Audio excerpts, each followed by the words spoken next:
What's going on, Los Angeles? Welcome into LA football live with the boys after dark. Day one of free agency is wrapped up, or I guess not really wrapped up. It keeps going, but as of now is wrapped up for our Rams and Chargers. Rams stayed fairly in-house, but some big moves to run it back. Chargers going out of house with some big names joining the squad. We're going to get into all of it, break it down, give our reactions. Stoked. Wherever you're listening, thanks for joining. If you're on YouTube, Facebook, Twitter, right on LAFBnetwork.com on the live stream, we are happy you're in here. Bring those questions. Gentlemen, we'll just go around the docket. Dan Wolkenstein, Chargers Unleashed. What's up, my brother? How we doing? Whoa, Jake, Ryan. Well, I mean, this is crazy. I can't even get names correct right now. You're used to saying Jake. It's fair. I know. I'm used to it. We got my man Will, Ryan, and Ryan. This is a great day for LA sports all around. Dude, I got to say, as a Chargers fan, this is one of the happiest moments of my life is this day. We haven't even played a game, but there have been so many things that have been able to kind of be put to bed today. So to answer your question, Ryan, I'm doing swell. Let's go, Bolts up. Got all kinds of comments in the comment section. Both Rams and Chargers. We'll be going through, bringing those up as we go through the episode. But yeah, man, it's a great day to be alive in LA. Love it. Yeah. For the Chargers, I mean, it started with Khalil Mack, and it was like, that was the best day ever. And then it then goes off today, which we'll get into. My man, Ryan Anderson, beat writer for our Rams on LAFB Network, got the helmet there. We're repping the same shirt, twinning out. What's up, brother? How you doing? Doing great. We're wearing the same shirt, maybe because one of our heroes, Mina Kimes, was sporting this shirt. If you're not following her on Instagram, go check it out. You'll see our beautiful design here. I'm doing great. I'm so excited for free agency to be kicked off. I'm excited for the moves that the Rams have made so far. Yeah, absolutely. Yeah, Mina's the best. We saw her on Radio Row. And for those watching, you're going to see a lot of Mia tonight, not just Mina, but Mia as well, because I could not get her to go to sleep. So Knuckles. Sorry for that, but it's all good. Yeah, Knuckles here. Knuckles. Oh, you want to give the camera Knuckles? Thumbs up? Now you want to be shy? Well, we'll get it going. But yeah, good day. And then finally, my man, Will the Thrill, or as we know him, Dirty Chai Decker in the house, host of the Bruin Bible. We actually had big Bruins news today, too. I don't know if we'll touch on that, but a nice new transfer in for the Bruins. Also does Draft is in Session podcast with the Madman. What's up, my man? How you doing? Dude, I'm doing great. It's good to have the squad back from Super Bowl week. So many good bonds and relationships built that week with this crew. So to be able to break down some excellent news from free agency with these guys, I mean, what's better than that? Let's get to it, man. Yeah, I know it's great. Got the band back. We're just missing Jamal, but he's here in spirit. So it was the Fab Five, and we got the Fantastic Four, I guess, tonight. So we could say Fab Five with Mia. You got Fab Five with Mia. Don't let her go away. Come on. But hey, it's a great day. I think both teams. I know the Rams were not as exciting because it was in-house, but they did the moves they needed to do, which we'll get into all of it. But they kept, fortifying that O-line, which was absolutely necessary, getting some of those names back and that consistency back. And, to celebrate, I'm going like a 6-finger deep slapdick whiskey pour here.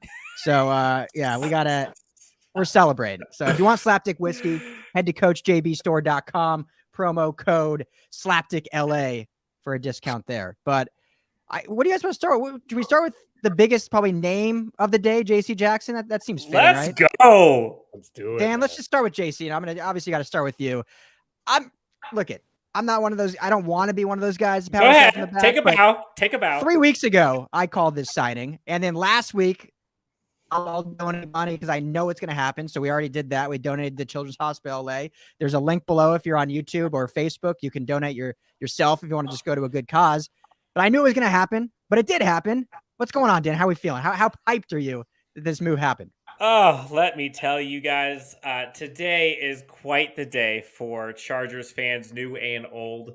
The Chargers just on the heels of re-signing Mike Williams, on the heels of trading for Khalil Mack, go out and sign arguably the biggest free agent on the market to a 5-year deal, bring J.C. Jackson to Brandon Staley in this defense. And they weren't even done with that. But that signing alone, I think, set the stage, set the tone for all of the kind of fruitions of, like, this is not the same Chargers. This is not the same old Tom Telesco, and this is not the San Diego Chargers. Like, this is a whole new beast of a team.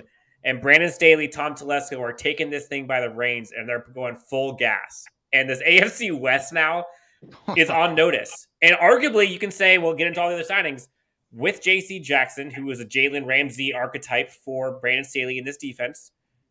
Are the Chargers now the favorite in the AFC West? Like, it's crazy to think about in a division with Patrick Mahomes.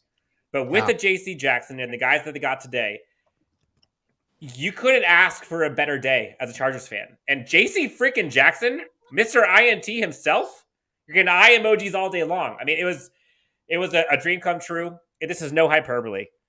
I've been a Chargers fan for 30 years now. By far, this is the best free agency the Chargers have ever had in my lifetime, and it's only one day. And that says something. Yeah, I predicted a LA on LA Super Bowl on Twitter when Ryan tweeted about this, and a Rams fan automatically responded to me, "Well, the Chargers are going to have to get into the playoffs for that to happen." and I said, you know, I'm not a betting person, but I'll put money on the Chargers going deep this year. I mean, it seems inevitable. It's amazing. I will say it was funny. I was like so hyped for a sec. I was called. I don't know if you guys are familiar with the director. He's a big on Chargers YouTube, and the man. He's a buddy of mine. He came out to go to a Chargers game recently, and I called him after I was so excited about the Chargers picking up J.C. Jackson on my way to Chipotle for like my celebratory dinner. And he was doing like a live stream with like thousands of listeners or viewers. And he's like, "Hey, I got you on the stream. How's it going, man? Tell us about it." And so anyways, shout out to the director.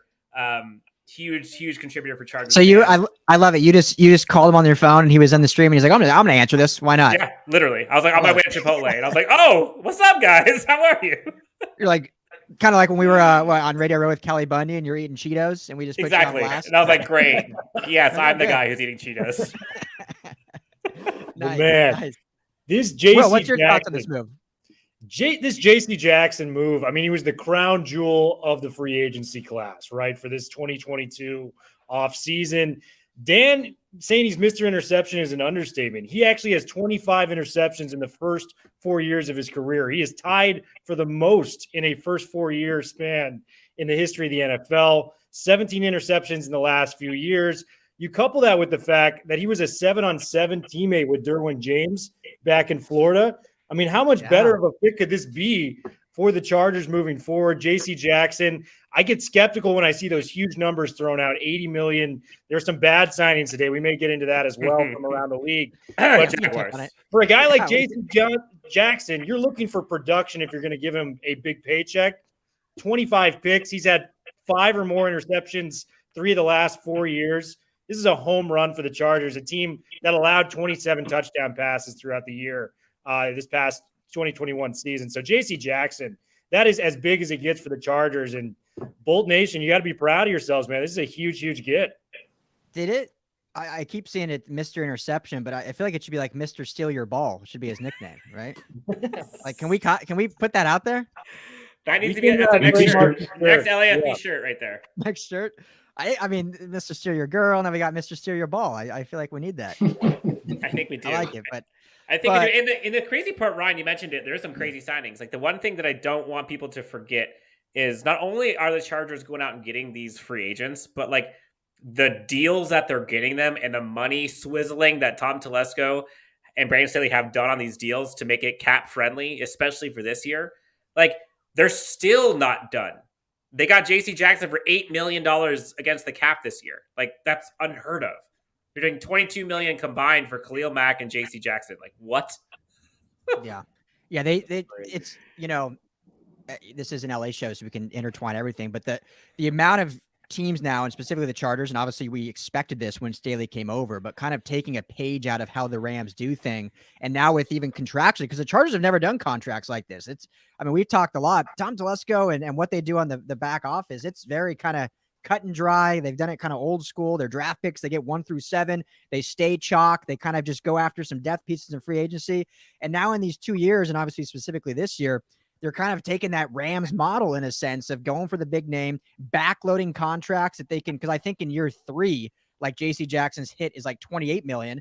But you do that because if you look at the Rams model, once you get to year 3, well, then you just move it around differently. Like you figure out a way to move it around again and you allocate money elsewhere, turn it into a roster bonus and stuff like that. So the fact that you get him for only 8 million this year is insane. I mean, his actual contract is 3 million and then he has a $5 million like roster bonus. And you get him for, everyone was saying upwards of 21 million would be his cap. It was the projection. You get him for 8. I mean, that's just some beautiful finagling. And I've seen some people say, well, this is what the Rams do, but it's so rare when teams do this on the first contract. Usually it's on a re-signing or on an extension because the player then knows the organization, knows the team he's played with. And so they kind of are comfortable with that and the agent's comfortable with that. But if it's a brand new team, brand new work, they're usually like, no, I want my big money up front. I don't need to backload this because I'm new to the team. And so that I think was a really good thing that Tom and company did today that I was impressed with. Absolutely. And then you couple that with the fact that they got Austin Johnson and Sebastian Day from the Rams. I mean, this is a team that was a bottom 3 run defensive team last year. And I actually looked up a couple tweets, specifically one from Daniel Wade, a friend and, partner with the LAFB network. Sebastian Joseph Day had the highest run stop percentage at 15.5 amongst interior defensive linemen with 100+ runs of defensive snaps. And Austin Johnson ranked 15th at 10.4%. The highest Chargers player on their roster last year was Linval Joseph, who ranked 27th. You have a problem there, you address it immediately. Yeah. And the fact that the biggest thing for me, you guys got Khalil Mack without giving up a first-round pick. So you can still add to that. You can get a Jordan Davis. You can get a Travis Jones. I am blown away by what the Chargers have been able to do. You have a window. You have a quarterback that's in win-now mode going into year 3. And Telesco's not playing games. And I know you guys are skeptical on Telesco despite his first-round, draft, how much he's been able to hit in the first few rounds of the NFL draft. But, man, he's really, kind of knocked it out of the park in the free agency game in a way that I did not anticipate for the Chargers, man. So I'm stoked for you guys, Dan. I know this is probably a red letter day for you across the board. I will say, put some respect on Telesco's name. And for folks in the comments watching this live, give your comments, questions, concerns, topics you guys want. We'll do our best to kind of infiltrate those throughout the show as much as we can. But yeah, so it wasn't just the Chargers who crushed today. I think the Rams also made some very smart moves as well, which Ryan, I know we'll talk about here in a bit. But look, like we talk about the city of LA, city never sleeps. And it's amazing to consider the fact that in now 2 years, I guess 3 years at SoFi, the Chargers are now like box office just as much as any other team in the NFL. And when's the last time that's been the case? Like 04, 06? And even then, I would argue this is more box office than that. Yeah. What do you think sets those two teams apart? What's better about this team than the 04, 06 era? Ooh. Skinny T with the bombshells. Okay, so honestly, for folks who have watched the Chargers for a long time and have gone through the pain like I have, back in the day, you had guys like Phillip Rivers, Antonio Gates, LaDainian Tomlinson, whether it was Keenan Cardell, there was Vincent Jackson, who knows at the time. They had a pretty mean defense as well. Junior Seau back in the day before they had Rodney Harrison. Sean Merriman, Sean Phillips, Jamal Williams. I mean, you name it. They had all kinds of dudes. Donnie Edwards. But I think what separates this team is the amount of star power across on both sides. Like you had LT before, okay? Like LT is probably obviously better than Austin Eckler. But I would argue talent for talent, Justin Herbert's the best quarterback talent-wise they've ever had. Highest ceiling for sure. Yes, the wide receiving core, Derwin James, I think is one of the best turns of all times already. Joey Bosa, Khalil Mack. Now you look at Tom Telesco and how Brandon Staley's kind of come in and completely rejuvenated this team, and like the mantra of this team. And I think for once, and you could take a poll of Chargers fans for the last 20 years. They have been begging and pleading. Can we please go all in once? Like put all your chips in, go for gold, go for everything. And it seems like they have never done it. And this is the first year, granted, they're able to because they have a rookie god mode who on a rookie contract. But this is the first year where it seems like they are just letting it all out and they don't care.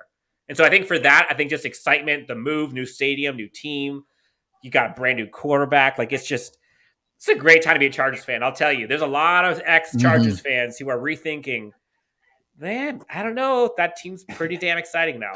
I'm telling you.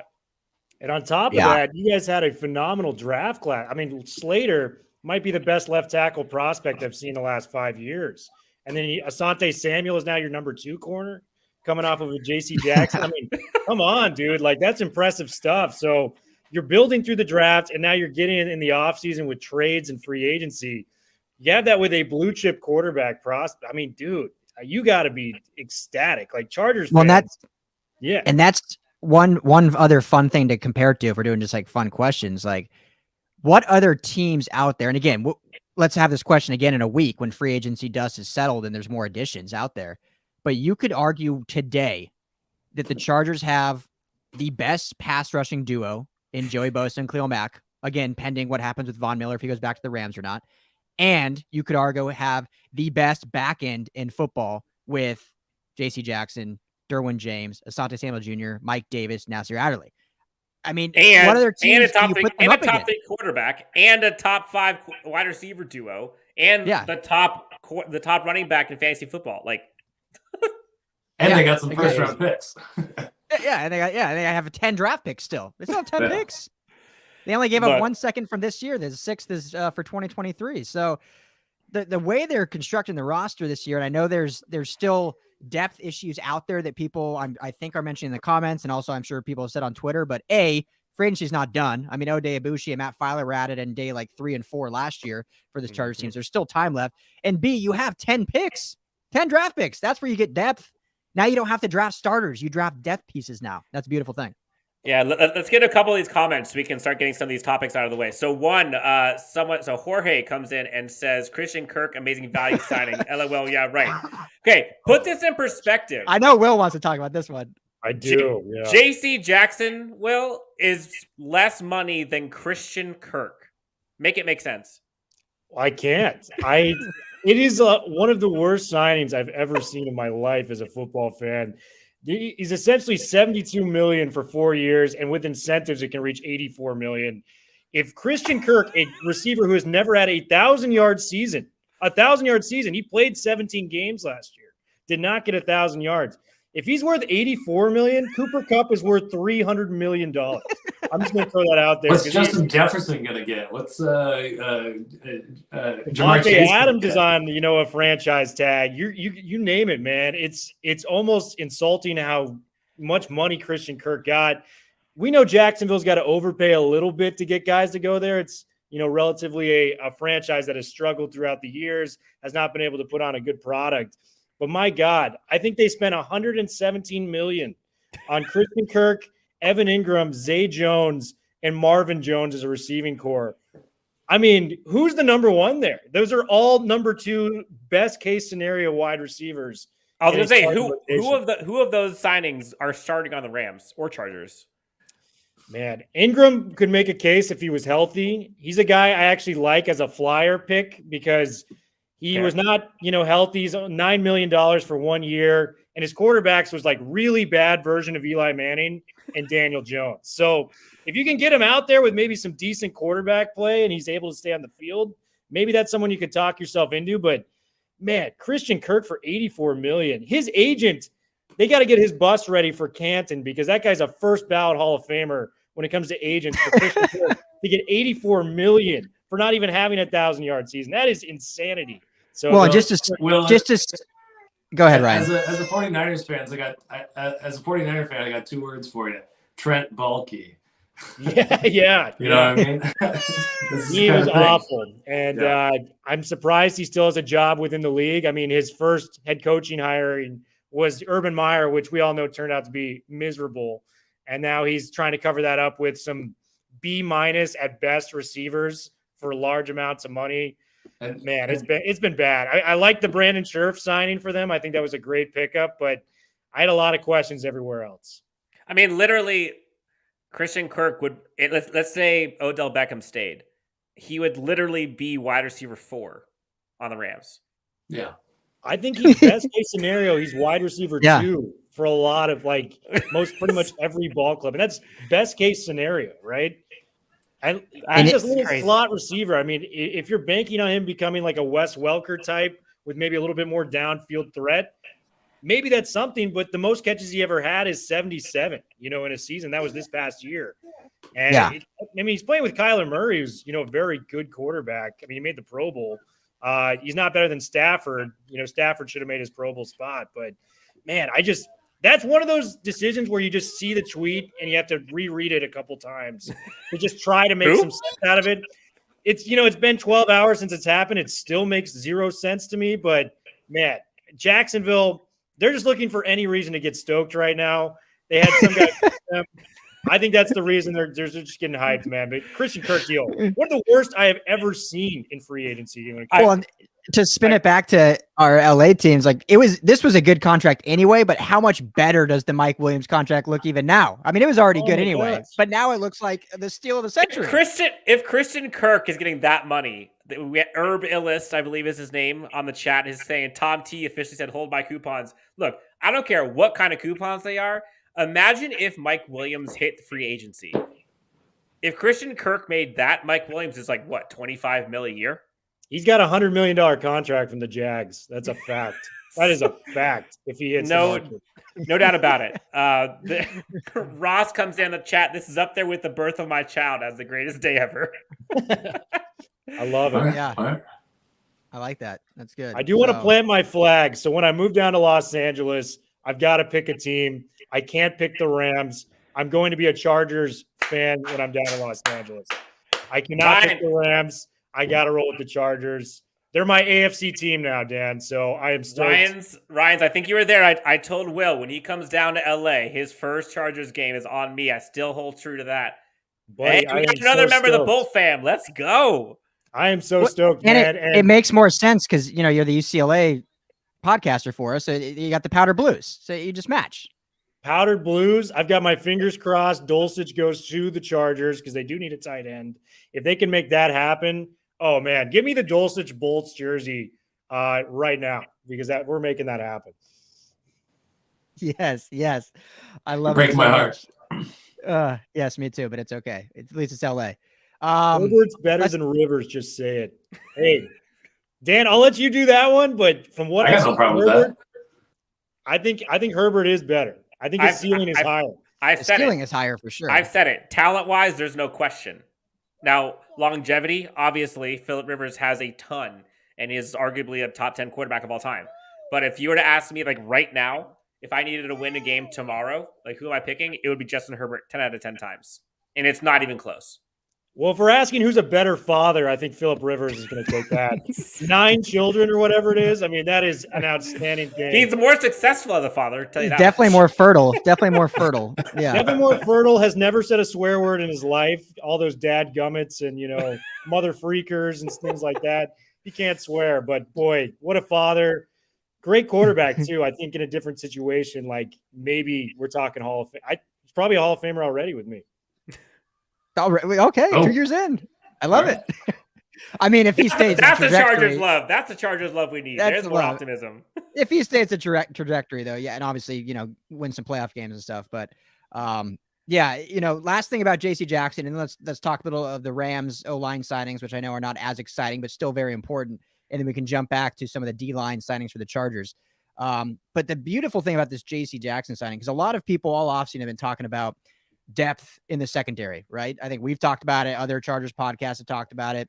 Some of the national people, it's all right, we got to have better depth. Our CB3, our CB4 need to be better because look at how bad they were last year. But when you get a guy like J.C. Jackson, that just moves your top tier guys down. They become the depth. So now your CB3 is Mike Davis, who you signed last year he was your CB1 last year until you drafted Asante Samuel Jr. And now, if it's Tavon Campbell or if they draft someone else, that's now your CB4 or 5. So, I mean, the depth is just great. And so I think that's what the most important thing of this signing was. Mia agrees. Yes, depth is great. But if you look at the top interceptions from the Chargers, I think Mike Davis leads over the last 2 years with 4 total picks. J.C. Jackson has 17 interceptions in the last 2 years alone. This is such an upgrade. It is Mr. Steal Your Ball. Mr. Steal Your Ball. The shirts are coming. Trey Songz might send us a cease and desist, but we got to make this thing work. RV Hopper says, I see 4.5 huge smiles. I'm counting your daughter too, Ryan. Look, there's a lot more than 4.5 smiles going on in LA and around the world for Chargers fans because literally this is a day to remember. Mia, what do you think? Knuckles? Huh? Say Thumbs bolt up? up, baby. You give thumbs up? You were doing it earlier. Now you're all nervous. Thumbs up. Yeah, whatever. Thumbs up. She's being a handful. But all right, should we talk a little Rams? I guess. Let's talk a do it. little O-line. Yeah, So yeah, we get absolutely. Joe Noteboom. Okay, let's start with this. And Ryan, I'll start with you. Yeah. So Noteboom was like the first signing for either of the teams. It was like happened at like 9:30 in the morning. So right when the free agency period started at 9 a.m., that happened I think at 9:30. And A was a super important move. We talked about it a bunch. I know Ryan, you've written about it. Just A for depth, B for if Whitworth does retire, he becomes now your starting left tackle. So what do you think this signifies that Whitworth retiring? Because to me, A, I would have thought he would have announced it before free agency, but obviously he could have told the Rams privately, hey, I'm going to retire. Do what you got to do. I'll announce it at a later time. But I'm almost thinking Witt's coming back. They signed, Noteboom to be the future, but for next year, one of those two guys being Witt or Noteboom slides inside. What's your thoughts on that? That's a really interesting point, Ryan. I hadn't considered that he can play that guard position that's been vacated by Corbett moving on to Carolina. I think that's a very interesting idea to explore. I still think Whitworth is done. I don't have any evidence. I think I've read that he's leaning that way, but that's all I've heard. I haven't, and as we found out today, retirements are a little fickle for these competitive types. But yeah, I think if that's the answer to move Noteboom into a guard, I think that's a great solve for that hole. It's hard because I've thought all since the Super Bowl that he was going to retire. I was like, okay, what you go out on top, you're 41 years old at tackle, makes all the sense in the world. But then you see there was a video post by him, I think on Instagram, where he's in his garage with Brian Allen, with other members of the offensive line working out. And granted, they're all buddies now, so that's not telling anything. But then just yesterday, and this is all social media fun. It's like, it's no real big deal. We're just talking about it. But then his wife yesterday tweets out, thanks, Tom Brady, for allowing my husband to be like the oldest starter for a month till you comes back. Kind of making me think she's saying like he's coming back too, like he's not going to hang it up. So I don't know. I did not see that. I didn't see that. I was convinced, but yeah, I mean, these competitors, and he's a competitor. He's a teacher as well, and I think he really enjoys, raising the level of the play of the other linemen on this team, and he's really done that. So yeah, I'm happy to have him back if he's ready to go. Yeah, right. Well, what's your thoughts on that? Do you think he's back, done? What do you just like of the Noteboom signing? I love the Noteboom signing, and it's just more of a statement that I think Whitworth's got a year left in him. I think if he does come back, he's going to try to run it back for a back-to-back title with the Rams. After that, he's probably going to call it quits. Noteboom's is an investment for the future, whether it's this upcoming year, the next 2 years after that. Nice contract for a guy that has only started 17 games, 3 years, $40 million, could be worth as much as $47.5 with incentives. But he's a good tackle, man, and it's somebody that the Rams have developed and they're confident in. He's been in the system since 2018, had 174 snaps last year, only 1 sack allowed. I like him, man, and the team clearly does too, giving him that financial, commitment with that big of a dollar amount for signing with the Rams. I think Noteboom's a great player to have back. And to the Rams' credit, they bring back Brian Allen, too, a guy that they feel confident at the center position, 3 years, $24 million. They lost Austin Corbett, but the Rams are in a very different position than I feel like the Chargers are in. The Chargers are climbing the mountaintop to try to get to the Super Bowl and win. The Rams are just trying to run it back. They're just trying to retain the guys within their system to make it happen. To get to that mountaintop, they did have to make those big splash moves, the Ramseys, the Von Millers, you name it, the Staffords, to get there. Now that they're at the top, it's more about keeping the guys in place and running it back and trying to repeat as champions. But that starts with the offensive line. And for my money, the quarterback is the most important position in the NFL, hands down. Second most, you can make a case that it is the offensive line because you're protecting your investment, your most important position. Bringing back Noteboom is huge. Bringing back Brian Allen, you combine both those are two of the more underrated signs of the day. They're not going to be the headliners, when you go to ESPN.com and see the guys that re-signed. But, boy, that just ensures that the Rams are going to be competitive once again. And, in a likely weak NFC compared to the AFC, they've got just as good a chance as anyone is repeating. And if you go ahead, Ryan. They continually prove me wrong about the things that I think how a team should be built. I think they need to go out and get the guard. And what they do is they install that guy that they believe in. In this case, last year it was Brian Allen. I thought there's no way they made the switch right before the season. I was like, there's no way this is going to work out. The middle of the line is going to be a disaster. And it was at times, but I mean, they made it work, and those guys were good enough, and obviously good enough to get them a Super Bowl. And I'll sing the praises of this team that they draft these guys, they bring these guys in. Corbett, came from the Browns. Brian Allen and Noteboom were drafted, not super high, second, third round, I think, for those guys, and they turned them into quality starters. And I'm excited to get proved wrong again with other positions that I'm worried about, but they believe in these guys and they continually invest in them, and it's amazing. Yeah, Dan, if you can, it's probably a little ways back, but if you can put that comment up again by Jorge, I think it was, about Whitworth potentially retiring. So it's funny you bring that up, Jorge, because we had Whitworth on the show last off season, and Frosty was on it with me, and we were joking off air, but then I think he even said it on here. I'll try to pull up a clip later I can post, but basically Frosty was saying like, bro, we know you don't practice at all. Like, this isn't even tough on your body. All you got to do is show up on Sundays and play. And he basically said like, yeah, like I literally don't have to do anything other than just show up on Sundays and play for 3 hours. Like, it's not like it used to be back in the day where your body's, like, the hardest thing was practice. The game was the easy part. Now it's like these guys, they're not in pads ever. They're not hitting in practice. It's mostly film study. So I don't think it is inconceivable that Whitworth goes one more year. He's got one more left on his deal. Why not try to win one more ring out of the resume? He loves his team. He lives right by the stadium, so it's not a far commute for him. So it's still obviously you got to put the pads on and hit heads on Sundays, but I don't think it's as grueling as it used to be back in the day. Huh? Maybe not, but I mean, just the impressive nature that this guy's in his 40s playing left tackle. It shows you how much he cares about the game, how much he prepares, how much he gets his body right to go out there and compete. Because we all talk about Brady playing till he's 45, which is insane. What Whitworth is doing is more impressive. I want to point that out there from a physical standpoint. He's going against 25, 26-year-old edge rushers. And by the way, he's the starting left tackle, so he's going against their best edge rusher week in and week out. Yeah. At the age of 40, 41, you got to be kidding me, man. This is an NFL Iron Man. He literally won Walter Payton Man of the Year. This guy, if he gets another ring, I mean, his case for Canton is undefeated. This guy is going to be a first ballot Hall of Famer in my eyes. Andrew Whitworth, man. Hey, 2024, maybe he can run for president as well.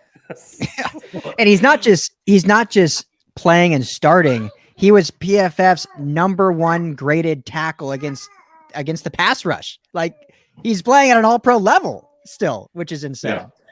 He spent time injured in the last 2 seasons, and if Noteboom does move into the middle, that does bring up some issues in depth there. Maybe he moves back outside of Whitworth, hits the bench again, but that's where I get a little shaky with that.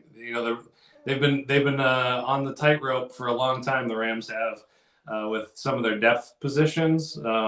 They've made it work, but it still makes me nervous. Yeah, and speaking of depth, Coleman, Shelton too, right? Yeah, I was just going to say they brought back Coleman, Shelton, also depth piece. So they got the starter and Brian Allen, and I think I mean you're not signing, in my opinion, you're not signing Noteboom to a $40 million contract for him to just be a backup next year. I think if Whitworth comes back, they'll both be starters. I don't know which one moves inside, but I think one of them will move inside because you're not paying. I know his cap hit. Again, this is the beauty of Tony Pastore's and Les Snead, like I talked about with the Chargers now doing it. His cap hit next year is only like $3.5 million. of that 40 million, which could go to 47 million. So they worked some magic there for a cheap cap hit this year, but you're still not paying him that to be a bench player for 175 snaps, I don't think. So to me, you're looking at a Whitworth, Noteboom, Brian Allen, David Edwards, and Rob Havenstein starting 5 with Coleman, Shelton, Trayman Ingram, as your 2 depth pieces. And then I still think they draft 2 to 3 guys with their 8 picks they have. And then you develop and, practice squad some guys. They have Alaric Jackson still. So I think they're in a better spot than a lot of people are saying on the offensive line because of today, because they got Noteboom and Allen and Shelton back. And the writing was on the wall, I think, to lose Corbett after that. But they got the 2 big ones back, and now they can kind of move forward, and they're not pigeonholed in that 3rd round where their first pick is to have to take an offensive lineman, but they certainly still might. And Alaric Jackson is a name to watch also on the tackle position. They're really high on him. I will say it's been exciting to watch kind of all of these things happen with both LA teams. And again, this is just day 1 of free agency, which is wild. I have a question. Can I pause? Yes. For a second. Who is the director? Yeah, so talks about the top. So shout out to the director. He's a huge presence on Chargers YouTube, Chargers community. Okay. He's a huge editor, content creator for Chargers community. He has 30,000 subscribers or whatever. Great dude, huge Chargers fan, lifelong. Gave us a shout out today, I believe. Right. We did a live podcast with him at Golden Road, correct? Yes, we did. Yes. Yeah, exactly. It's the first time I met you, Dan, and I met Ryan earlier that weekend. But yeah, that was a fun time. That's right. Well, That's right. What's cool about the director's story because I met him as well when it came down and we did the live show from Golden Road, and so he, for those that don't know, a lot in here I know him well, but from what I know and for what he told me, he worked in some other job, lost his job with COVID, and decided just to go all in on YouTube and just built a powerhouse on YouTube because of COVID. So it's one of those cool American stories that, COVID caused some pain, but like a phoenix rising from the ashes, something good came from it.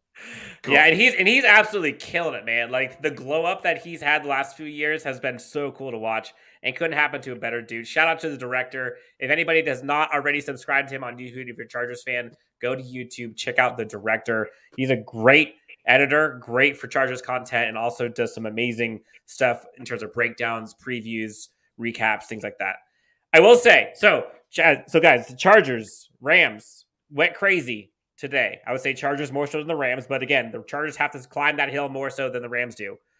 Where do each of the teams go from here? Like what does a successful day 2, day 3 plus of free agency look like? Like, what are you hoping for? Great question. I'd have to really look at the cap room for both teams, but for the Rams, I think the big one is bringing back Von Miller. Like, if you can bring back Von, that loads up the defense, your pass rush is immediately, ready to compete at the highest level. Do you know how much cap space the Chargers have? Because I do know the J.C. Jackson signing, it's $8 million for next year, so they can do like a short-term deal and maybe make something work. Maybe, fingers crossed. I know the Honey Badger is out there, man. Still there. You want to add to that secondary. Imagine Honey Badger, Derwin James, Jackson, and Samuel. What? Come on, dude. That might be the best secondary probably since the Legion of Boom. I mean, so we'll say this. So the Chargers, let's call it draft capital is fluid. Let's call it that. They still have Brian Bulaga, who they're most likely going to be cutting, I would think. But yeah, I don't know why they haven't yet, but yeah. I don't know why they haven't. My guess, I don't know anything, but my hunch is that I think he may actually be retiring. He's just been injured constantly. So they got money there. That's about 10 plus million they could save there. They can also restructure some contracts. So like a Joey Bosa, Khalil Mack, they could probably open up another 10 to 15 million there. So as crazy as these signings have been and as many as they've had, the crazy part is the Chargers actually can still go get dudes. Like there's still Hakeem Hicks. There's still a Tyrann Mathieu. There's still all these guys that the Chargers can go after, let alone in the draft. So I think for the Chargers, when you look at it going into free agency, it was like the 4 main needs that they had were interior defensive line / just like, please stop the run for the love of God. Then there was like cornerback depth. We need to get a corner. Everyone talks about speed at wide receiver and then just overall depth in the roster. Like they were very top heavy and they didn't really have enough space for if folks go down. And so Chargers today, check. They got the interior defensive line twice. They got the top corner on the market, traded for Khalil Mack. All three of the interior guys are all fantastic against the run. Their PFF grades are ridiculous. So in my eyes, if you look at kind of where to go next for the Chargers, it's like realistically, whether it's free agency or the draft, it's speed at wide receiver, which I think is now a pure play for the draft. And then I think it's continued depth on defense and offensive line. Like that's probably it. If we could do that, and the fact that they already did this much on day one, I mean, the Chargers sitting pretty. Corner, defensive tackle, Khalil freaking Mack. What the hell? And then you go out and get J.C. Jackson. Again, best day of free agency I've ever seen for the Chargers. And I know I'm known as the Chargers homer, but like literally, I think this is actually the case. But that's the Chargers side. Will, Ryan's Rams, what do they need? Yeah, well, I'm interested in some of the signings on the inside, what they're going to do. Will mentioned Von Miller already. I'm really curious about Obo Okoronkwo. If they bring him back, if they're able to bring him back, because they were really banged up on the edge behind Leonard Floyd and Von Miller. Terrell Lewis has been banged up since he was drafted. And they have interesting Justin Hollins is a really fantastic pass rusher. And then Chris Garrett, also a rookie last year, who has some really raw, interesting. He had phenomenal production in college, but he played at a super small school in Minnesota. So he's got some interesting traits that I want to see all of these guys come together and make this rotation happen. Another guy I'm looking out for, Darius Williams, cornerback, who had an up and down year last year. We're going to see what happens with him. My guess is he's moving on.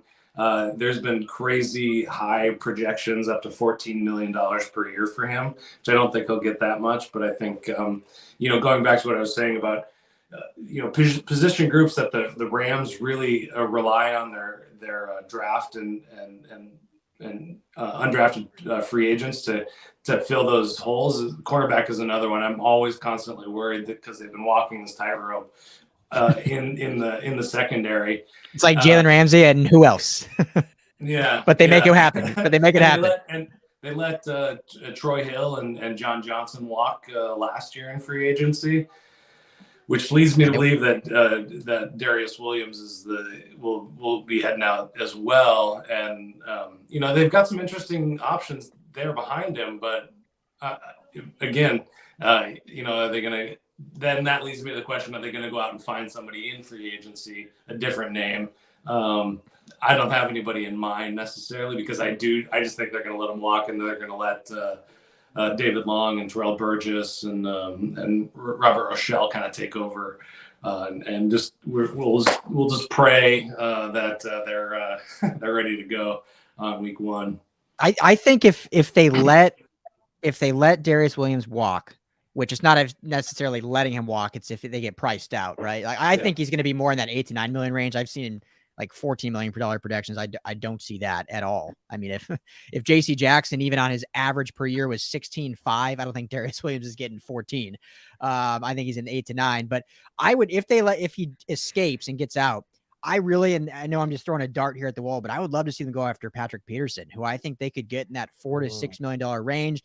Veteran guy, obviously he's not what he used to be, but when you look at the Rams and what they've done on secondary, they've been so good at developing their young mid and undrafted guys. Darius Williams, you mentioned Troy Hill, obviously Robert Rochelle was drafted mid-round last year. And because of that, their development was guys like Aubrey Pleasant, who used to be the cornerback coach. Well, he's now in Detroit. Used to be Coach Evero, who was the secondary and safeties coach. Well, he's now the DC for Denver. So I don't want to rely on my coaching staff to develop unknown talent, because those coaches aren't there. I'm not saying Sean McVay won't hire other good coaches, but for me, I'm like, bring in a veteran like Patrick Peterson that isn't what he used to be, but he doesn't have to be what he used to be, because you have Jalen Ramsey on their side, and you still have David Long and Robert Rochelle, who are developing. They do have years under their belts. I would love to see Patrick P in the horns and in the back end, and then it takes some of the pressure off those young guys. So Will, jump in here. I know you had something to say. Yeah, I think the thing we're not counting is that the Jaguars are interested in Darius Williams. So it could be worth $20 million for all we know. I mean, they are paying, $2 on the dollar for players that's appearing. So Darius Williams, if he goes to Jacksonville, likely will be a lot higher than we anticipate. The guy that I love, and either one of the Rams and Chargers, a guy that was recently cut that hasn't missed an all-pro team since 2013, Bobby Wagner. I mean, if you cut Bulaga, you can have the ability to plug him in to the Chargers system, man. I mean, you're going to get a bad run defense. Who's a better linebacker than Bobby Wagner? You're going to get Chargers fans. You're going to get Chargers fan to faint. If you guys can get Bobby, I know, man. Take it from a guy that has watched him play in our division for a decade plus. This guy is a monster. Both teams are interested. Last year, you kind of need some of those veterans to kind of get over the hump, especially with a younger team like you or a team that hasn't been there. Bobby Wagner's won a Super Bowl being the middle linebacker, calling the plays for the Legion of Boom. Like, this guy is experienced. He's a leader. And from day one, he's a guy that people are going to follow, within the locker room there. Bobby Wagner would be a great fit with the Chargers. He'd be a great fit with the Rams. Okay, so let me ask you. Los Angeles, Bobby Wagner. I mean, that's a guy that is out there right now that, could be looking to take maybe a hometown discount and really take one of these teams even higher than we believe. Let me ask you. I'm going to talk to him going to the Rams as well. But Russell Wilson is actively recruiting him to go to Denver. So Denver too, yeah. So I know each of us are probably biased, but which LA team would make the most sense for Bobby Wagner? I think from a Rams perspective, they have not invested whatsoever in that middle linebacker position. So on one hand, I could see them saying, okay, like if we get a good deal on this guy, I think he would help our rookie Ernest Jones develop. And in other ways, I could see them go, he wants how much? We'll just draft some guy. And that's where I think he'd be a better fit with the Chargers, because if you guys do cut Bulaga, which is a huge area where you guys can just fill up some more cap room, this guy's not going to probably take a discount. If it's one thing if he fell off, he was still a second-team All-Pro last year. Like, this guy can still freaking ball. So 140 tackles. Yeah. 170 tackles, excuse me. He was second in the NFL last year in tackling at 31. This guy's not going to take a discount. So, if he were to take a discount, maybe the Rams would be, best fitting for that situation. But the Chargers are in a rare position where they've shelled out a ton of money, and they may have even more to pay another star to come through. LA, Bobby Wagner, hometown, try to bring one home for the city. That'd be a legendary story if Bobby Wagner came back to LA for the Chargers. Now, we know the Rams. Okay, I was going to talk about Rams cap space. Go ahead. Well, I was going to say, because the fit, you asked the best fit, and I think it's a toss-up. Like, if he fits either way. They run very similar systems. True. Very similar scheme. I know Raheem Morris has a changed Staley system a little bit, but it's still a very similar 3-4. Yeah, Staley was the defensive coordinator for the Rams 2 years ago, so it's like the same thing.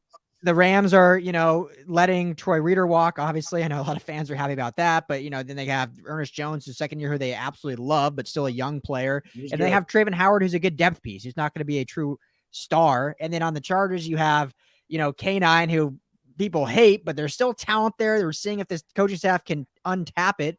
And then you have Drew Tranquil, who's done some good things, just has trouble staying healthy. I think Kaiser White, unfortunately, is gone.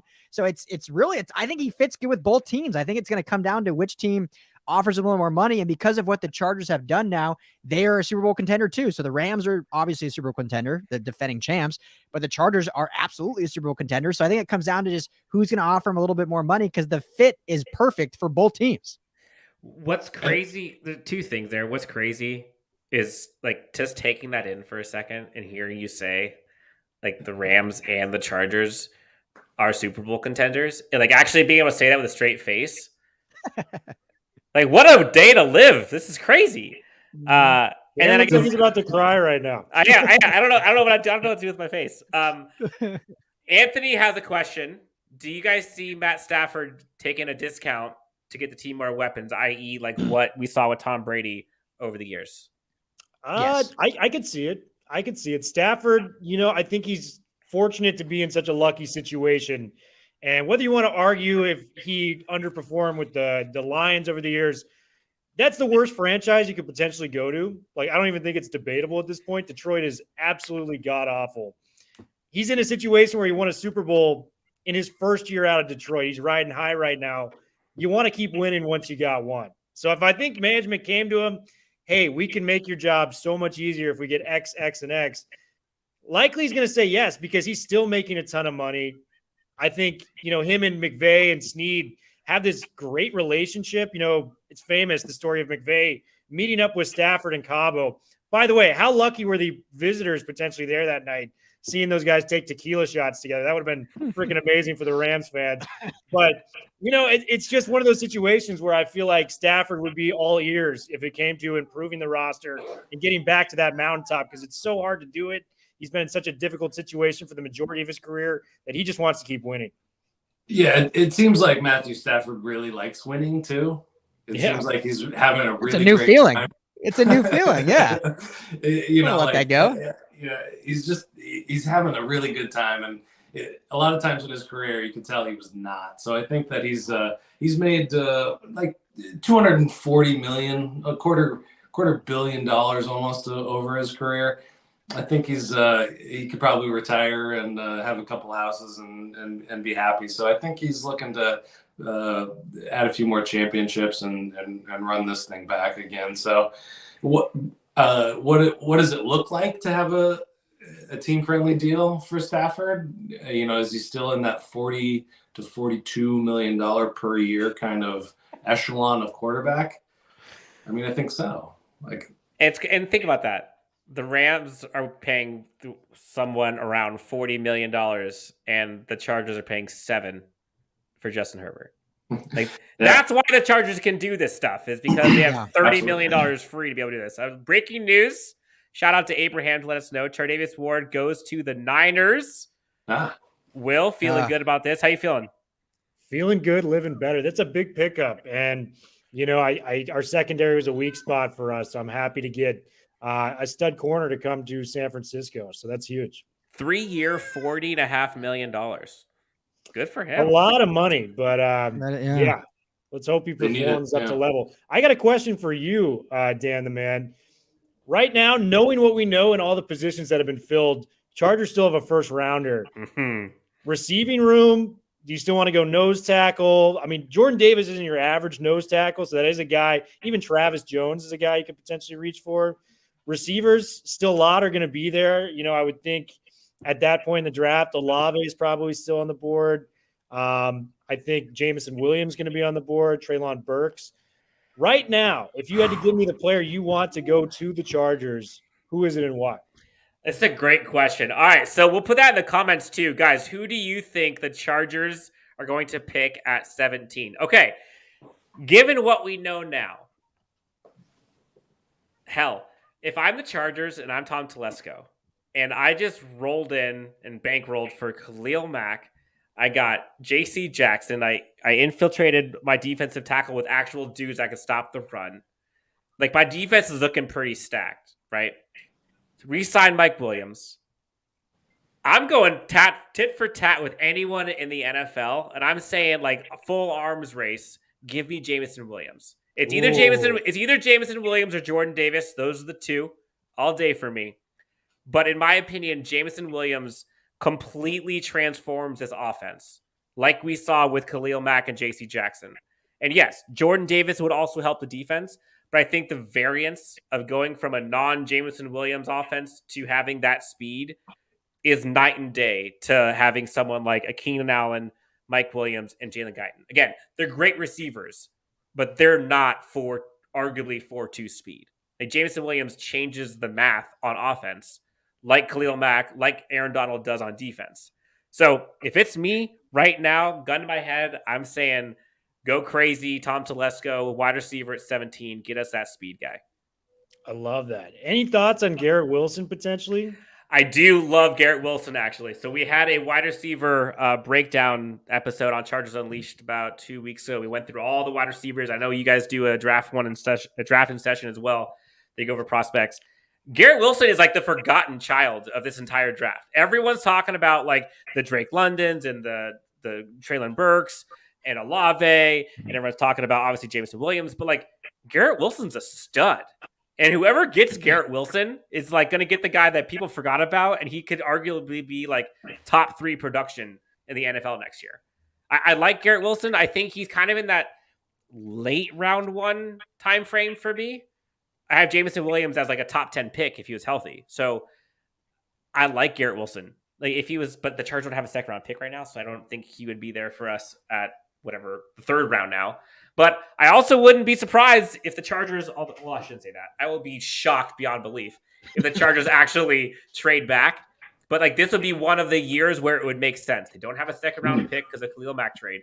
If they trade it back from 17 to like the mid to late 20s, go to a quarterback needy team, get back a late first, get back a second round, you're golden. And just that's a question for the Rams guys too. Let's hypothetically say Williams leaves in free agency, and let's hypothetically say that Whitworth retires. Rams have a 3rd round pick. You got to address one of those positions, corner or the offensive line. Where would you guys rather go with that pick if you guys are in that position? I mean, obviously it depends on what they do the rest of free agency, but if they lose both those 2 guys and let's say they add like no one else, I think you have to go corner at that point. I mean, the Rams have proven they don't ever draft based on need. They go what everyone else is thinking. They go the opposite. Tutu Atwell last year.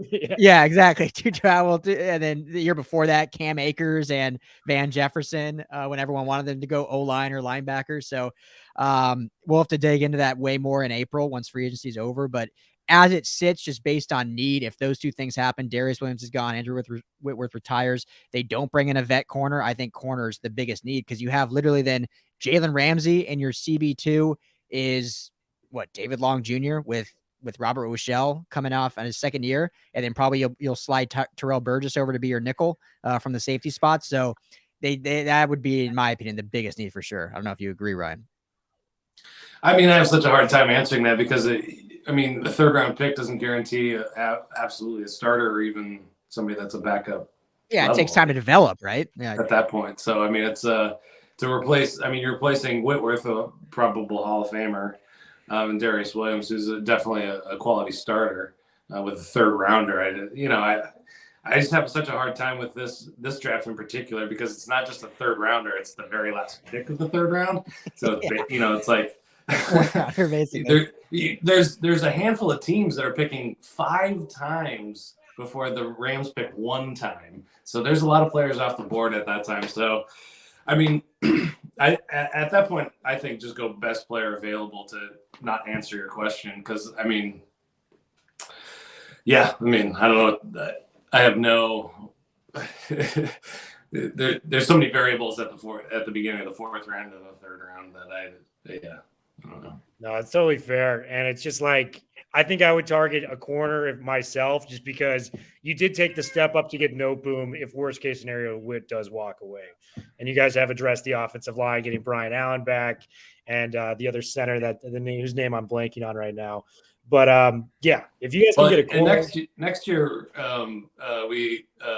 Havenstein goes up, and then Edwards goes up for free agency, and Bobby Evans, all 3 and of them. Evans, yeah. So. Ooh. I mean, I might lean toward offensive line just if I had to pick one. That's probably where I would go just to get another guy in the rotation. But they're going to have to address both of those positions in the near future to kind of baseline themselves at a winning spot. Dan, you're deep in reading. What's up? I'm just studying. I was going through these comments, dude. It's amazing. It's seeing how much banter there is from both LA teams going back and forth. There was a question here from the Truth. Why is there so many Rams fans hating on Chargers for going crazy in free agency, but the Rams went and bought all their stars? Ooh, a little slight shot there too. I mean, look, it's mostly true, but like that's okay. Like that's today's modern NFL. Like they got Aaron Donald, like that's their dude. But like they brought the guys in, and like at this point, you got to stack as many blue chips as you can. And I don't see a problem with it. Like if you ask Rams fans right now, like would you are you pissed off that you mortgage your future for a Super Bowl? Like they would say, what do you say? F them picks. Like no one gives a shit about the picks. Yeah. Well, and just taking a peek behind the curtain a little bit, and in my opinion, I think that Les Snead, his singular focus is to build the fan base of the Rams. And the way you do that in Los Angeles is to be a winning team and win championships.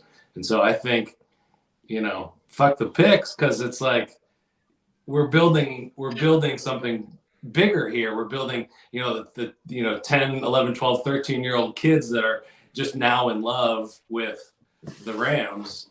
And that's the future of this organization. And then I would say the same is true for the Chargers. And I bought a bunch of swag for my nephew who's 8 living in Nebraska, and now he's totally into the Rams. So there's another By the way, the F them picks thing was laughed at by a lot of people, but it worked. I mean, it worked. Their goal is to win the Super Bowl. They got it done. So you could say however they got the roster they needed to do that. F them picks. They won the Super Bowl. That's the goal of every team each and every year. And the Chargers are trying to climb that mountaintop too. So you can't hate on them for how they acquired their talent if they won. That's all that matters. All right, guys. Go ahead, Dan. Wait, let me say one thing because it's on your last question. So let me say one thing, and then we'll move on because this will be fun to talk about anyway.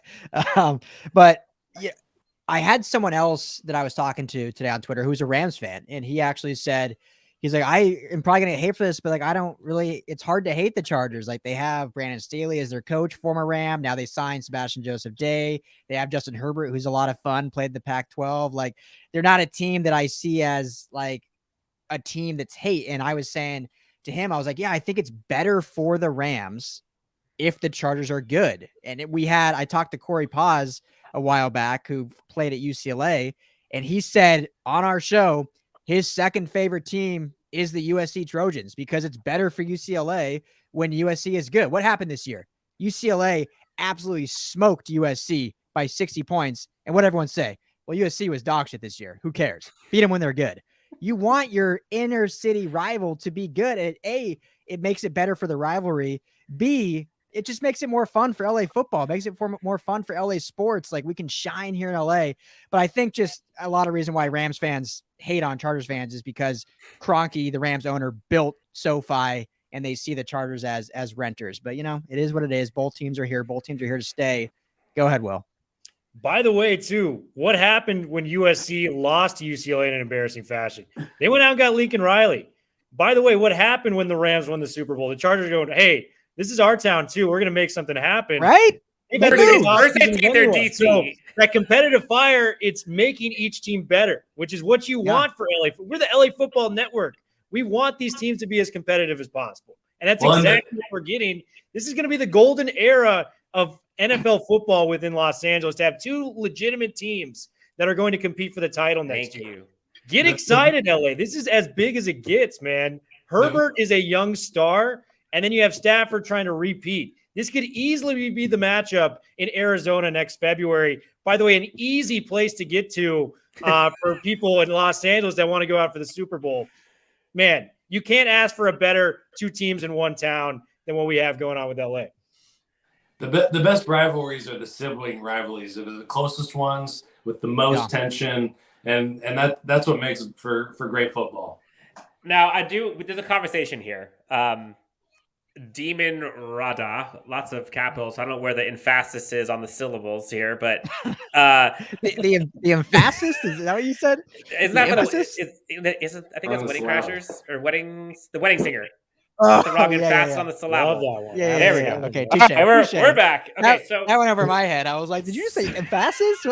What is going? It's not that way yet. It's only 9 o'clock. Caboose, get out of here. All right, so I'm the one drinking. You're not even drinking over here. Chargers have 10 fans. All right, so it's funny in 2010. Like, it's funny in 2018, 2019 when you're at like the soccer stadium. When like it's kind of true, but you can also argue about the economics of exactly why. But for anyone who was not at SoFi last year, I went to every single home game. I saw game 1 at home against the Cowboys, week 2, game 1.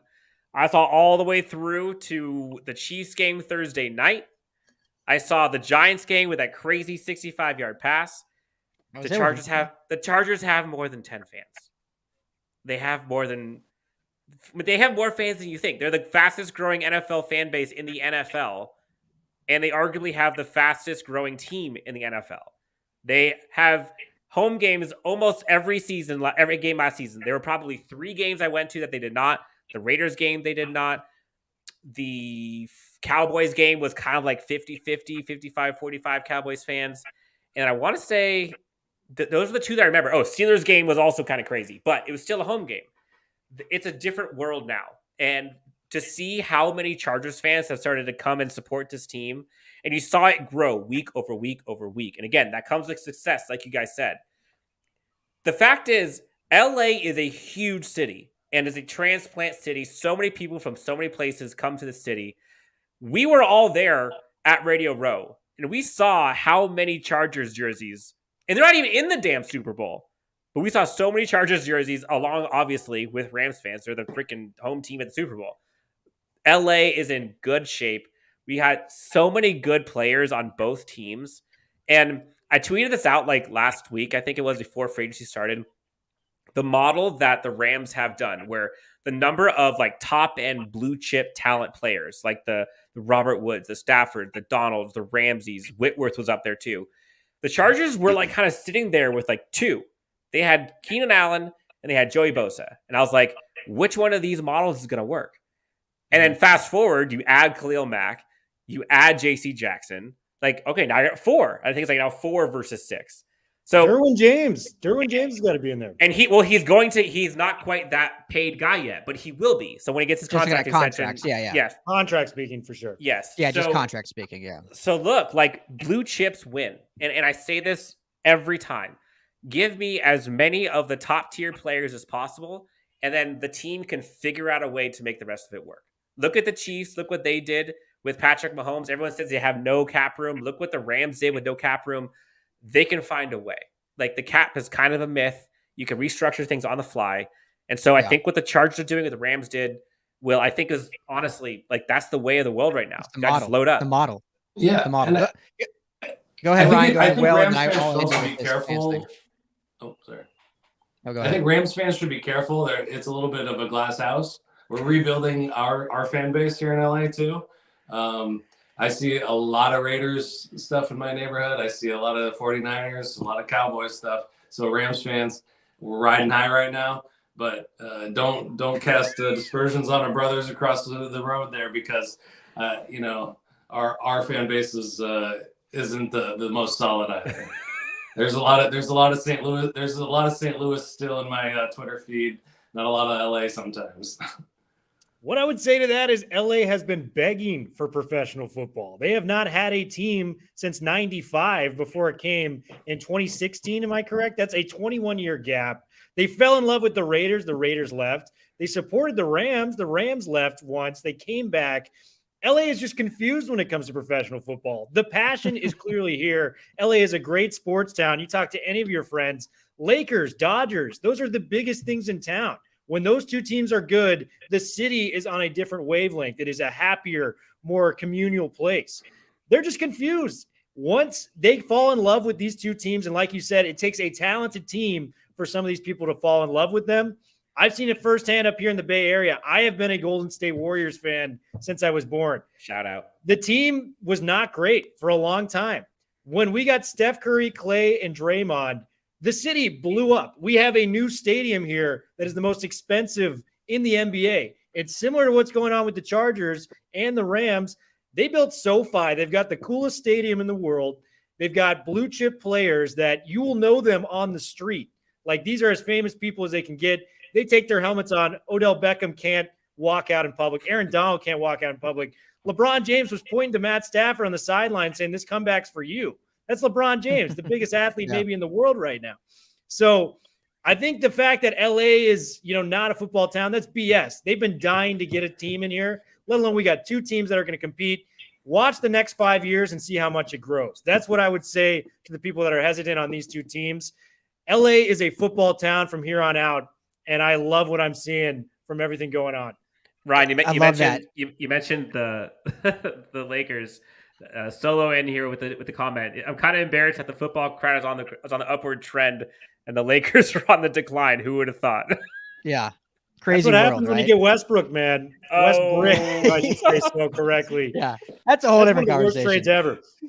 Yeah, you got.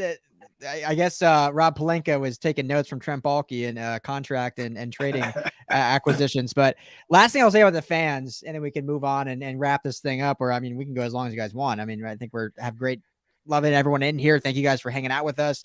But kind of echoing what Ryan was saying, and first of all, like I love that there's I think there should be a rivalry. Like Rams and Chargers fans should be an inner city rivalry. But I think, and people probably won't do this, but in my opinion, fans almost need to team up in a sense to squash this stupid no LA fan narrative, because both teams get it. Chargers fans get it. Rams fans get it too, especially when Niners come to town. I mean, there's a huge thing about, when the Niners come to town, it's, they own LA, blah, blah, blah, blah, blah. But when you have Rams fans that continually poke and prod and troll, and not just fans, but podcasters, content creators do it too, poke and prod at the Chargers for it. But then when it happens the other way, the Chargers are then going all in against the Rams. I think you like team up. Let's just squash this narrative, because it's not true. It's not a true narrative. You have, haters out there. You have salty San Diego fans. You have salty St. Louis fans that are trying to push it, and their media actually like makes things up, which is fascinating to me, how they will literally make things up when they're not even here. They're not even here in Los Angeles. So I don't know if fans will, but I say be rivalry, like hate each other if you want, but team up against the whole no fans narrative, because it's false for both teams. And I think it'd be better if both teams were on the same page. Both fan bases were like, hey, this is LA football. Let's just at least squash that and move on. So that's my 2 cents on that. Cause I hate having to argue, because I cover both teams. So I hate having to argue back and forth, because it's just dumb. It's not true. It's not. And you ask yourself, like, why were the Niners dominating when they come in there, at least fan wise? It's they were here for 20 years. They've been here for, since the 1950s. The Rams didn't even play in Los Angeles, for the last 20 plus years. I've said this before on my show, but I'll say it again. When I moved here in 2008 for college, went to Long Beach State. So there was no LA team. I did not know a single St. Louis Rams fan in LA. Exactly.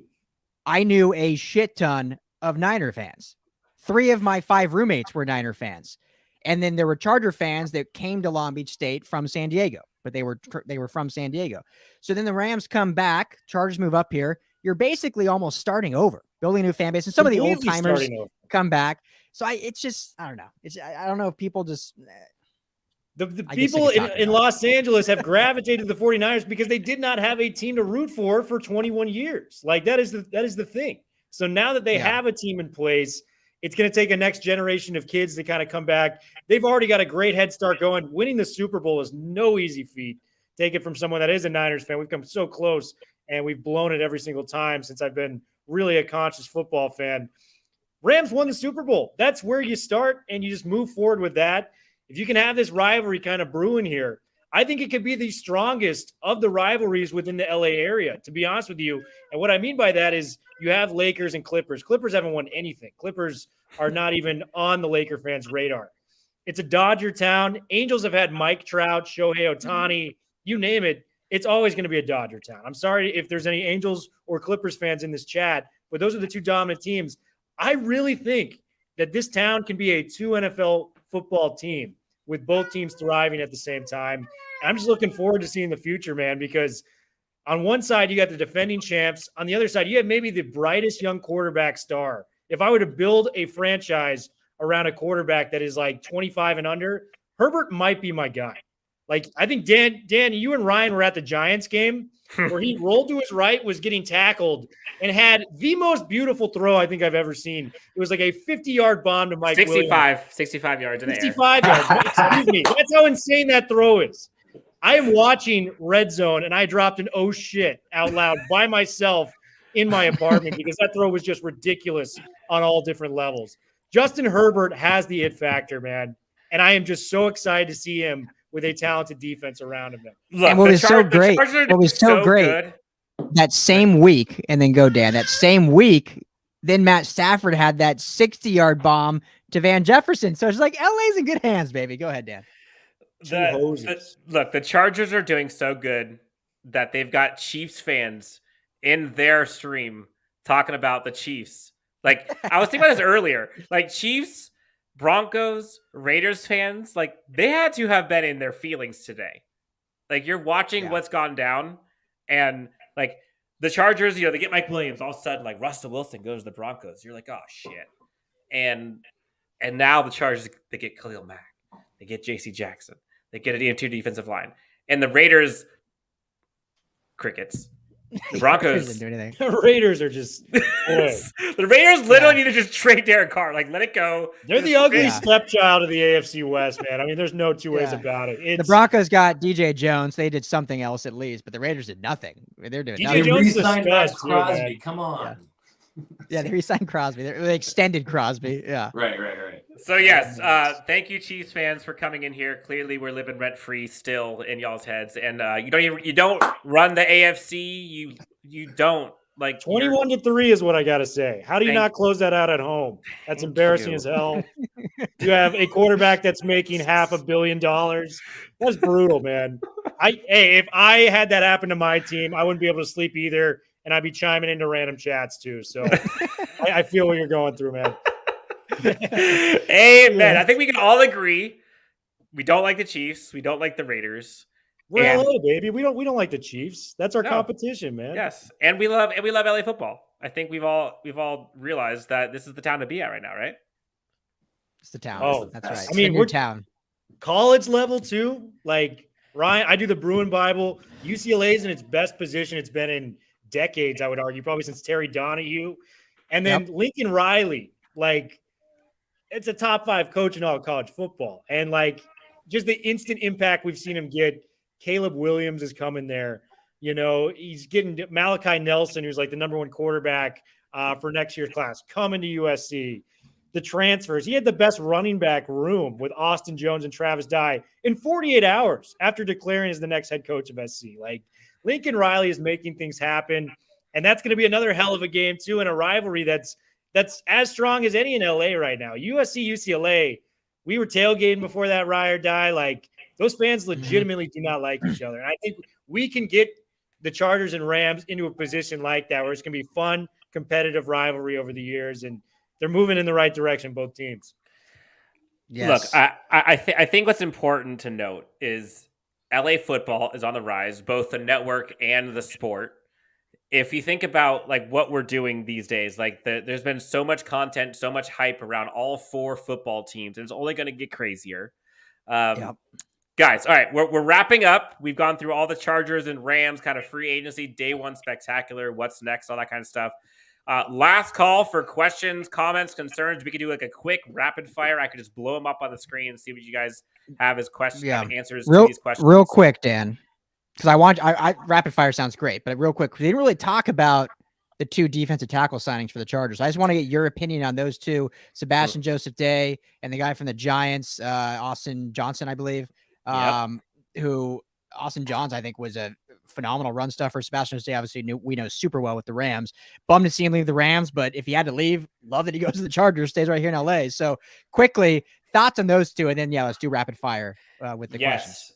Thoughts on those 2. Look, at the end, when we went into the offseason, we all knew the Chargers' run defense was absolutely brutal. And Ryan, real quick, your daughter might jump off the ledge back there, so watch out. So we're not 2 fingers in, so just let the daughter do what she wants. It's like an episode of Mad Men watching Ryan with the whiskey glass, man. It is epic. But the Chargers' interior defensive line needed help badly. You could argue that's the reason why they lost Week 18 versus the Raiders was because they could not stop Josh Jacobs to save his life, and they needed help on rush defense. Jerry Tillery just wasn't doing it. Justin Jones wasn't healthy all season, and their linebacking core wasn't able to do it. So in comes Joseph Day, who I think was one of the favorites of Chargers community to come into the Chargers from the Rams. You guys know him very well. And then Austin Johnson, who arguably is one of the top 10, statistically anyways, run defenders in the NFL last year. And then, oh, by the way, Khalil Mack, who also is an elite run defender. So seemingly overnight, but overnight for free agency within the last, 4 days from Khalil Mack, they over the last week have drastically improved. And if you can take your biggest weakness and turn it into, if you can't turn it into a strength, at least turn it into something that isn't going to be like picked on, you're doing okay. And so Chargers absolutely hit a home run by being able to pair a JC Jackson with a Joseph Day and Johnson. And to be honest, like the Chargers could have went out and got like one marquee guy, like a DJ Jones. But the Chargers needed more than one guy. Like they need to completely overhaul their defensive line like they did last year with the offensive line. So in short or in long, because I'm keep going, they're doing great. One thing I'm going to follow up with too on that is Warren Sharp tweeted this out. Brandon Staley coached Sebastian Joseph Day with the Rams a couple of years ago. So Brandon Staley's Rams early down run defense with Sebastian Joseph Day on the field, they had the number 1 yards per carry allowed in the league and a 28% success rate. That was also number 1 in the league. With Joseph Day off the field, this is still with Aaron Donald on the field. They allowed 4.7 yards per carry. That was the 27th ranked run defense in yards per carry and a 39% success rate. That is number 16. Joseph Day is an impact guy, and you're trying to improve that run defense. You get a guy, he's familiar with that system, Joseph Day implementing with his former old coach and Brandon Daly reuniting there.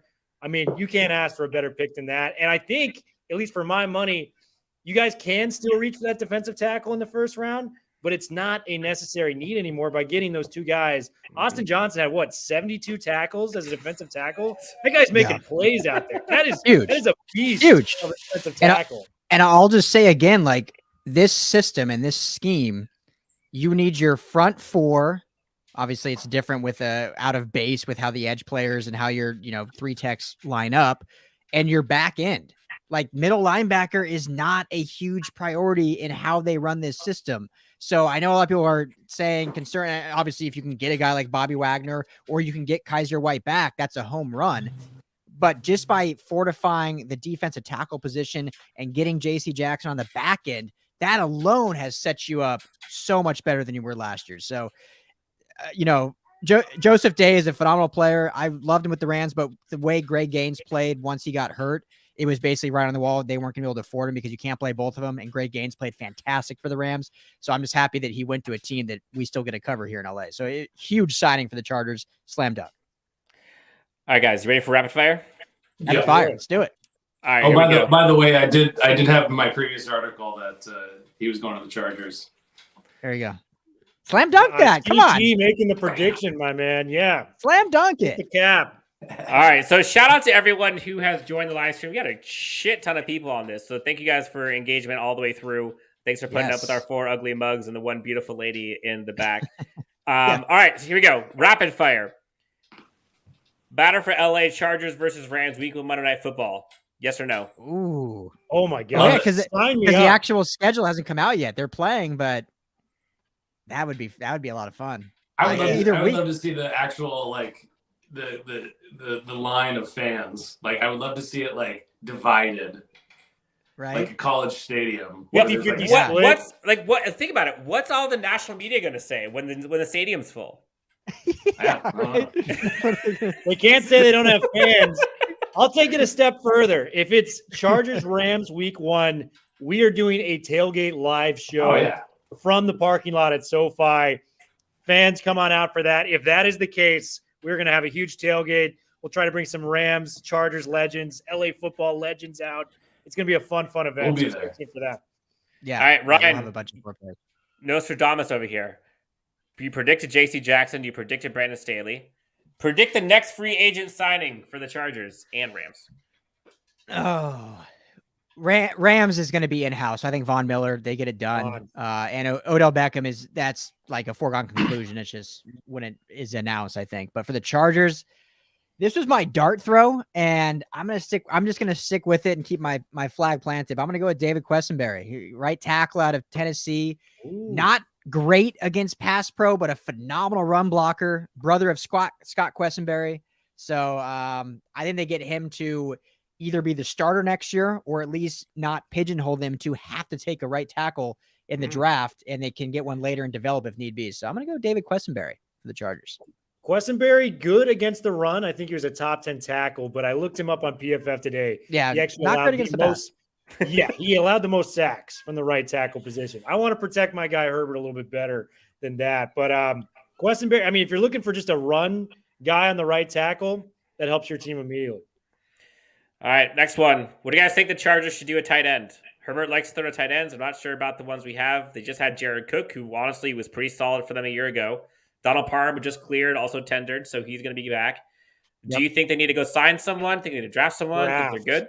Draft. And if it's draft, talk about your guy. Dolly. Yeah, we're going to be chanting that, man. It's like Frank the Tank from old school. Like, that's our guy. Greg Dulcich does everything. He checks every box. Yards after catch, he might be the best. And, man, I mean, if you had Herbert's arm with Dulcich's speed and route running at that position, oh, my God. When is he going? When do you think he'll go? Hey, man, this is a big statement, but we could be talking about like a poor man's like Mahomes and Kelsey with that in the next few years. What scares me, Dan, is I don't know if he'll make it out of the second, which now the Chargers don't have a second round pick. So I think he might go second. If he makes it to the third, Telesco and company or whoever they have in where's the drafts here? Kansas City? Whoever they have out there needs to be sprinting to the podium if he makes it. Drafts in Vegas this year. Vegas this year. I'm going to be out there, boys. It's going to be a fun time. I think we all might be out there. Oh my gosh. I didn't even know everyone's going. This is going to be lit, man. I'm super stoked.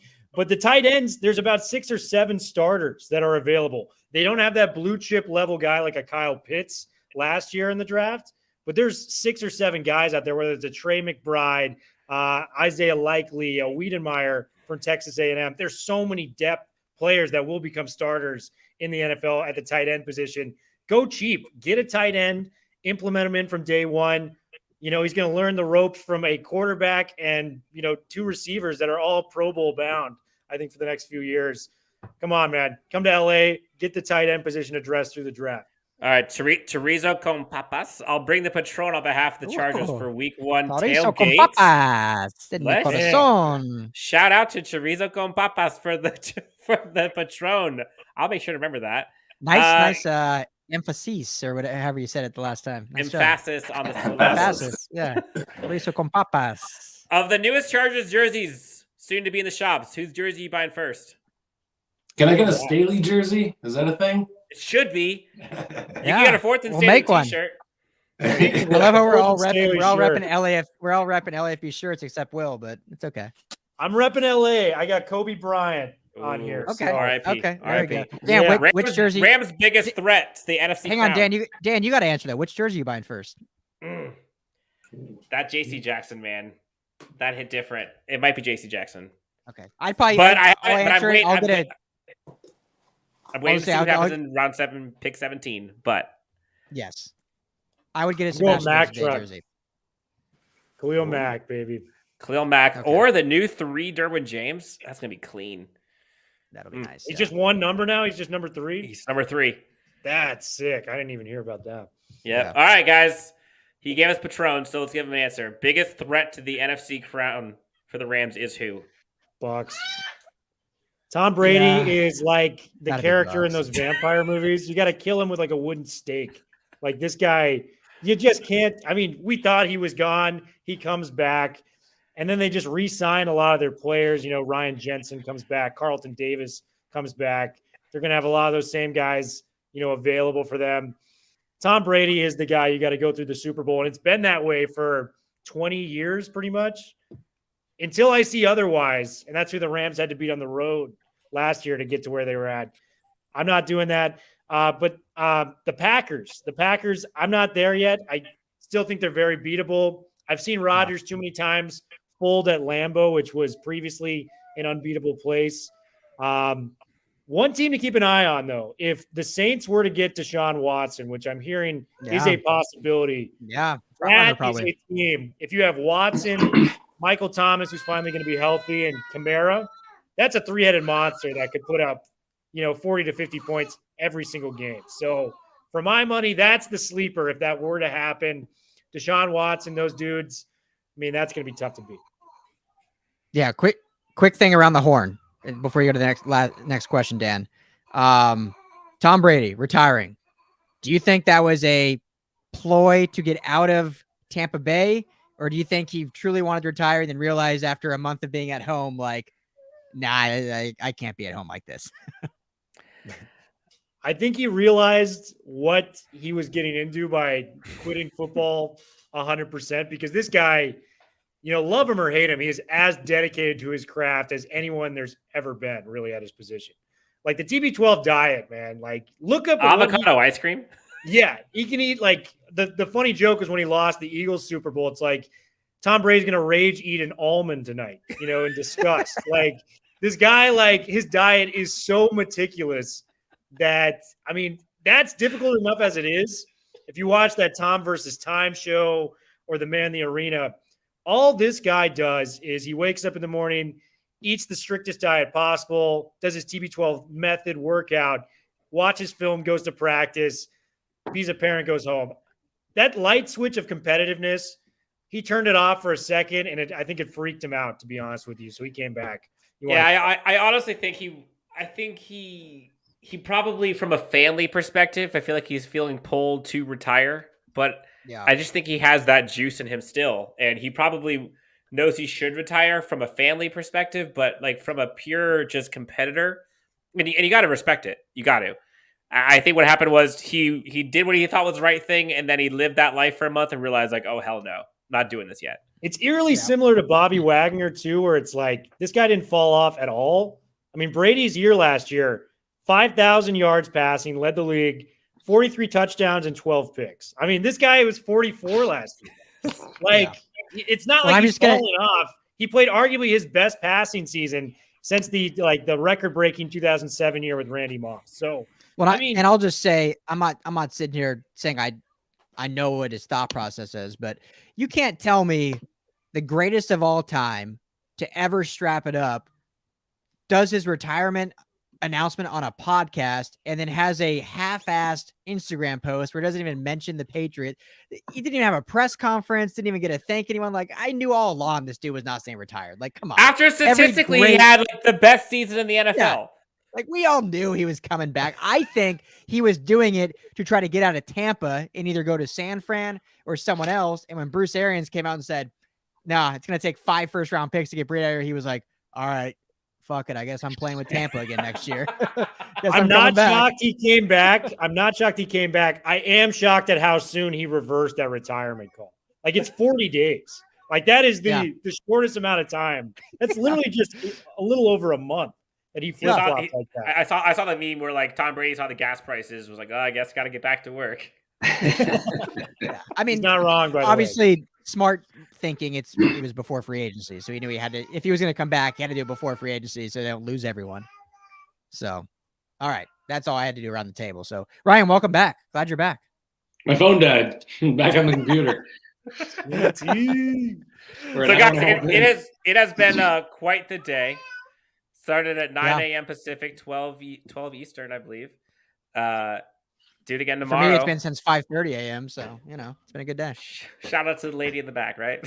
Yeah, you're just pounding my water bottle on the table behind me. Sorry if you all can hear that. But all right, Ryan or die, take us home. All right. Well, hey, beautiful day for LA football. I think the Rams get it done with Von Miller and OBJ. Probably add a few depth guys back. Hopefully we see Patrick P. I think the Chargers are going to add a few more players as well, potentially a right tackle. But it's been a great day so far for our LA football teams. Dan Wolkenstein, Chargers Unleashed, the man. Will Decker, Dirty Chai Decker. Will AFB Network on Twitter does the Bruin Bible. And draft is in session. And my man Ryan Anderson, beat writer for the Rams, Ryan 121. Fellas, great session. Thank you, everyone, for hanging out in the chat. Thanks, guys. I mean, maybe we do this again tomorrow. Who knows? I'll just tease that out there. It's going to be popping again tomorrow. I'm here if we need it. So let's do it. A lot of big names. Yeah. I love how it's the tampering period, but it's like, we know what's happening. Tamper with me gently, please. Yeah. So, gentlemen, appreciate you. Have a good night. Thank you all in the chat. Check in with you all again tomorrow. Pick up Bobby Woods and YG shirt on LAFB Network, or a 4th and Staley shirt on LAFB Network, the LAFB locker room. Thanks everyone for tuning into the chat. We'll talk to you guys all tomorrow.